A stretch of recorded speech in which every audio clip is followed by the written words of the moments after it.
अब देखते हैं लघु उत्तरीय प्रश्न। प्रश्न नंबर 1, इसमें प्राथमिक शिक्षा के प्रशासन तथा संचालन के लिए भारतीय सरकार ने किस मंत्रालय की स्थापना की है। अब इसमें उत्तर मिला है प्राथमिक शिक्षा की प्रशासन व संचालन के लिए भारतीय सरकार ने शिक्षा मंत्रालय की स्थापना की है। फिर आगे इसमें देखते हैं प्रश्न नंबर 2, प्राथमिक शिक्षा से संबंधित शिक्षाओं के संबंध में परामर्श देने हेतु सरकार ने किन 2 संस्थाओं की स्थापना की है। केंद्रीय शिक्षा परामर्शदाता मंडल की स्थापना की और अखिल भारतीय प्राथमिक शिक्षा परिषद की स्थापना की। और फिर प्रश्न नंबर देखते हैं 3, अखिल भारतीय प्राथमिक शिक्षा परिषद की कोई 2 प्रमुख कार्य बता लिखिए। उत्तर में है इसमें प्राथमिक शिक्षा के विकास के लिए योजनाएं तैयार करना, यानी अखिल भारतीय प्राथमिक शिक्षा परिषद का कार्य है, और प्राथमिक शिक्षा का सर्वेक्षण करना। चौथा प्रश्न है इसमें शिक्षा में अव्यय का अर्थ लिखिए। शिक्षा में अव्यय का अर्थ है राज्य तथा अभिभावकों द्वारा शिक्षा पर व्यय किए जाने वाले धन की पूरी तरह लाभ न उठा पाना। और 5वां प्रश्न है अव्यय के कोई 2 कारण लिखिए। अव्यय के कारण है इसमें अभिभावकों का शिक्षित न होना, पाठ्यक्रम का अनुपयुक्त यानी उपयुक्त न होना। और 6वां प्रश्न है शिक्षा के अवरोधन का अर्थ लिखिए। जब कोई छात्र एक ही कक्षा में एक से अधिक बार अनुत्तीर्ण हो जाता है या एक ही कक्षा में 1 वर्ष से अधिक रहता है तो उसे अवरोधन से संबंधित किया जाता है।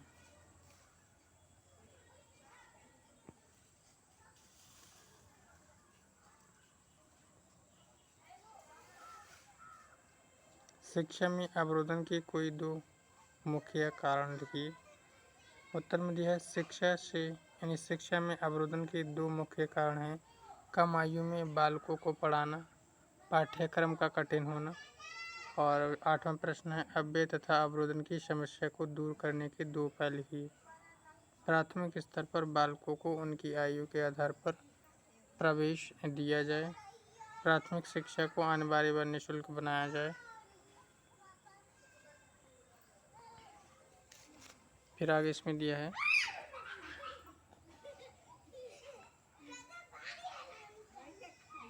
ऑपरेशन ब्लैक बोर्ड क्या है। प्राथमिक स्कूलों में आवश्यक सुविधाएं उपलब्ध कराने के लिए ऑपरेशन ब्लैक बोर्ड नामक कार्यक्रम तैयार किया गया।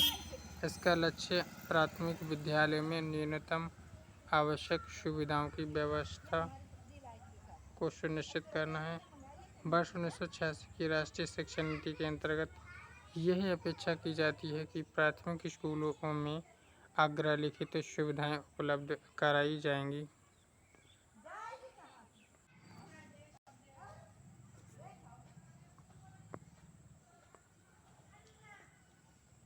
कम से कम 2 कमरे, प्रत्येक लगभग 24 वर्ग मीटर आकार का होना चाहिए, जिसके साथ आंगन जुड़ा हो। लड़के तथा लड़कियों के लिए अलग अलग स्नान गृह तथा शौचालय। स्कूल के चारों ओर सीमा दीवार का प्रावधान।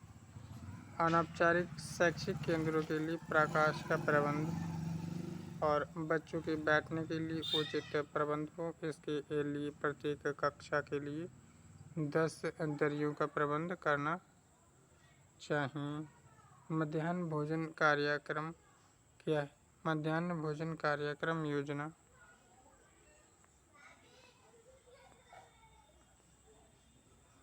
भर्ती बढ़ाने, उसे बनाए रखने और उपस्थिति के साथ साथ बच्चों के बीच पोषण स्तर सुधारने के उद्देश्य से प्राथमिक शिक्षा के लिए राष्ट्रीय पोषण सहयोग कार्यक्रम 15 अगस्त 1995 को शुरू किया गया और केंद्र द्वारा प्रायोजित इस योजना को पहले देश के 2408 ब्लॉकों में शुरू किया गया।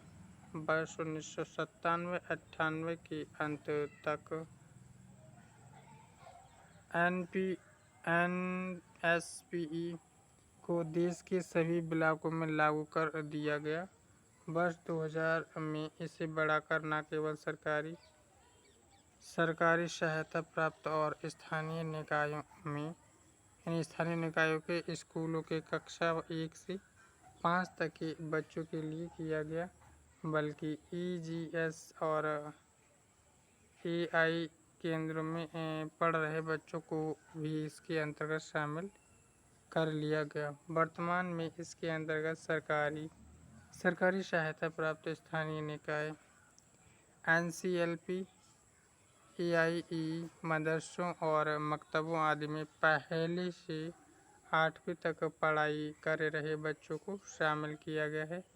प्रत्येक स्कूल दिवस में प्रत्येक बच्चे को 100 ग्राम खाद्यान्न सामग्री और इस सामग्री की ढुलाई के लिए प्रति क्विंटल 50 रुपये की अनुदान सहायता केंद्र सरकार द्वारा दी गई है।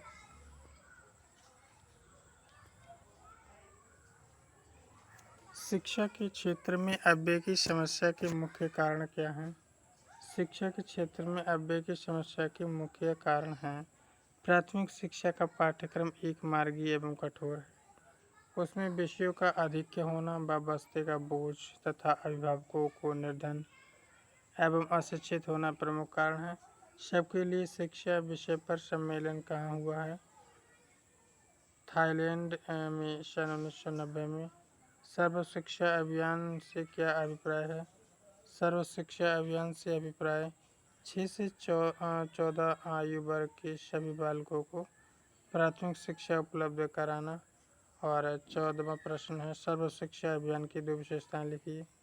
प्राथमिक शिक्षा के स्तर वर्ष 2007 तक तथा 2010 तक बुनियादी शिक्षा स्तर की सभी प्रकार के लैंगिक एवं सामाजिक भेदभाव समाप्त करना। वर्ष 2010 तक के लिए शिक्षा जीवन हेतु शिक्षा पर विशेष ध्यान देते हुए संतोषप्रद गुणवत्ता की प्राथमिक शिक्षा पर बल देना।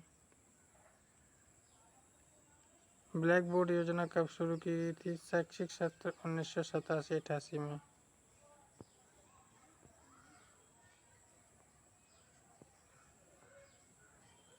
मध्याह्न भोजन योजना कब शुरू की गई थी अथवा 15 अगस्त 1995 को कौन सा राष्ट्रीय कार्यक्रम शुरू किया गया था? मध्याह्न भोजन योजना 1995 में मध्याह्न भोजन योजना शुरू किया गया राष्ट्रीय कार्यक्रम है। मध्याह्न भोजन योजना किस अभियान के अंतर्गत चलाई जा रही है? सर्व शिक्षा अभियान के अंतर्गत चलाई जा रही है। कस्तूरबा गांधी बालिका विद्यालय योजना कब शुरू की गई? 1 जुलाई 2004 को शुरू की गई।